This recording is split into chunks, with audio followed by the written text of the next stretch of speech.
Good afternoon, ladies and gentlemen. This is the National Intel Report. I'm your host, John Statmiller, coming to you live from the studios of Republic Broadcasting Network on this Tuesday, 3rd of March, 09, folks. We made it through the Ides of March.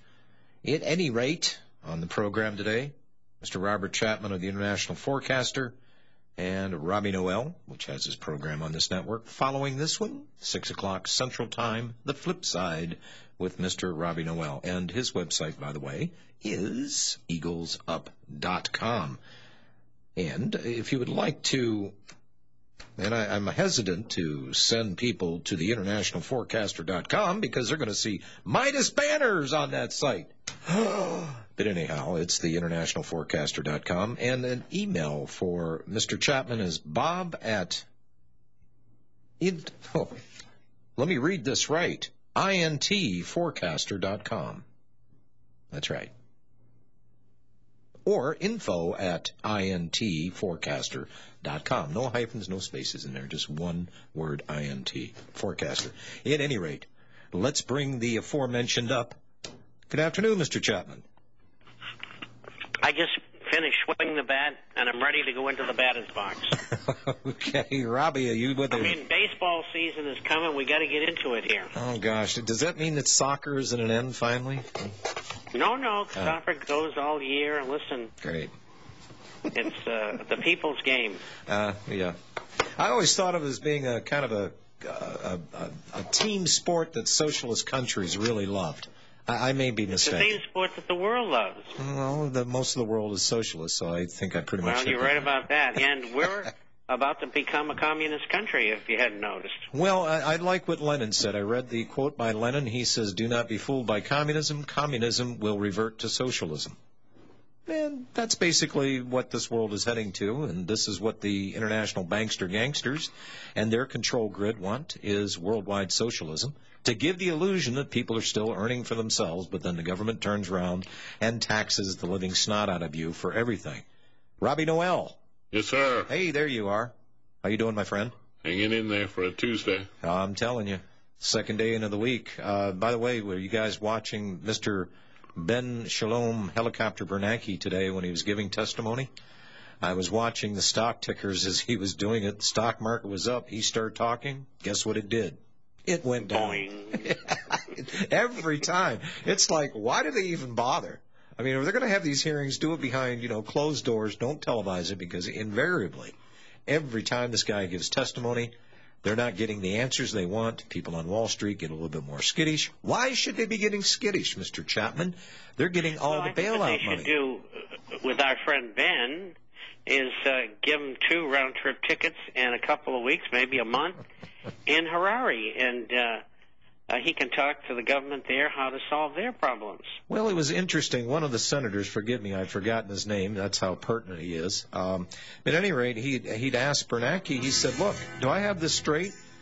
The Fed Reserve is loaning money to banks at near zero interest. The credit card companies, the banks, are turning around and they've got 25 to 30% interest on their cards. He says, where's the equality in all of this? Which I thought was a very good question. But let me expand that. Where is the equality of the U.S. people dealing with the private corporation for profit? Our usury friends, the Fed Reserve. We'll be right back. Intel Report with your host, John Statmiller.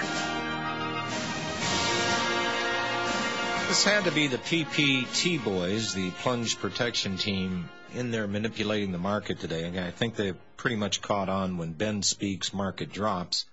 As I said earlier, I was watching the stock tickers when Bernanke was giving his obligatory veiled non-response response in front of the Senate today. I was watching especially the Dow Jones, and when the guy started out, it was up maybe almost 100 points. He kept talking, it kept dropping, it closed down, Dow Jones down 37.27. The NYSE, New York Stock Exchange, down 26.28, and the JSE, which was dropped 144.30, it's at 25.70. Gentlemen, what pertinence is the JC or the JSE? It's Johannesburg Stock Exchange. So they're not flying real high here, sitting at 2570. Well, you know, It's a if third you world live in country South for the- Africa, you'd understand. Yes. Most of the people won't pay their electric bills. They won't pay to have their garbage picked up, and the government puts up with it. They say they have it coming to them, and you know, when you want to hire somebody, they got to be black. They're not hiring white people anymore. All the young people are leaving the country. The educational system is sunder. It's like a zoo, right, Rob? Yeah, for two-legged animals. For two-legged animals. There you go. Gentlemen, I'm going to get into this for a few minutes because I don't think that people understand. The terms have been thrown around: nationalization, socialization of the banks. Citigroup is what, 38% owned by the government now. Basically, you can call it a government bank. Trillions of dollars. Where do we have the bailout so far? They keep bringing up the TARP, still talking about $700 billion, but aren't we $10 trillion plus in the hole? Thanks. You made a small error there. Sorry. Citibank, and Bob can correct me, I think has market capitalization of $6.5 billion. The Fed has injected $45 billion into Citibank. I don't think that is partial ownership. Okay. Unless I got my math wrong. You know, I spotted this about 3.5 years ago. I knew they were doomed. And that's why I put the short on them at 44.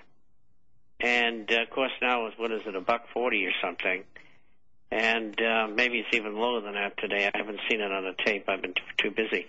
But it just shows you what you can do if you follow the problems in markets rather than looking for the positives. And we're short Goldman Sachs and Wells Fargo and J.P. Morgan Chase in the 40s. And they're all under $10.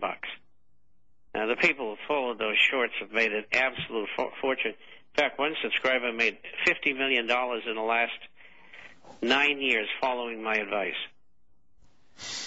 I hope he sends you a free mug. Something. No, I don't accept gifts. Not that we could get you to them anyhow. Yeah. I don't think they have UPS delivery in the bush. Well, as a matter of fact, it's only about 70 miles away. Okay, well, hey. I send my cheetah over to pick it up. Gotcha. As long as he doesn't go out for a night hunting, right? Look, gentlemen, I don't think that people understand, and I heard a fascinating figure thrown around today, $10 trillion that the Fed has managed to lend out to its banker buddies. And I don't think people Stop, John. It's 12 to 13. Okay. I stand corrected. Geez, I'm trying to make the news a little bit better, but we'll let the facts get in the way of that. Okay, so 12 to 13 trillion. I don't think that people understand, Bob, how the government intends on getting this money back. Now, they keep saying, and everybody's got the notion here that, yes, well, the future generations are being put into hock over this bailout, and we understand that. But I don't think people are understanding how the government is going to set about collecting that money from us taxpayers. They're not. They never will. Well, no. We'll never get it back. Well, no, we're not going to get the full amount back. But my point here, my main thrust is by way of taxation.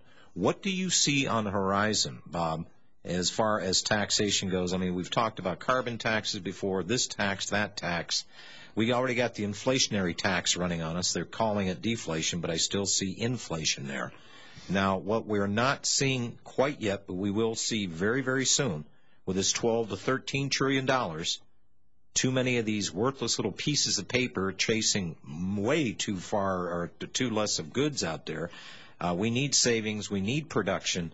But That's not the way we're going to go with this. We're going to go further in debt, propping up stuff that shouldn't have been propped up to begin with. But my point here is, how is the government and what are people expected to see by way of their taxes going up? Well, I think one of the taxes that is very probable is what Massachusetts is trying right now. They and all of the major business interests. Now, that is not the small businessman in Massachusetts.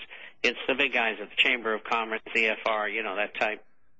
They have approved that the government should, in that state, go ahead and increase taxes on gasoline by 26 cents a gallon in order to balance the budget. And I think that's something that will be tried all over the country.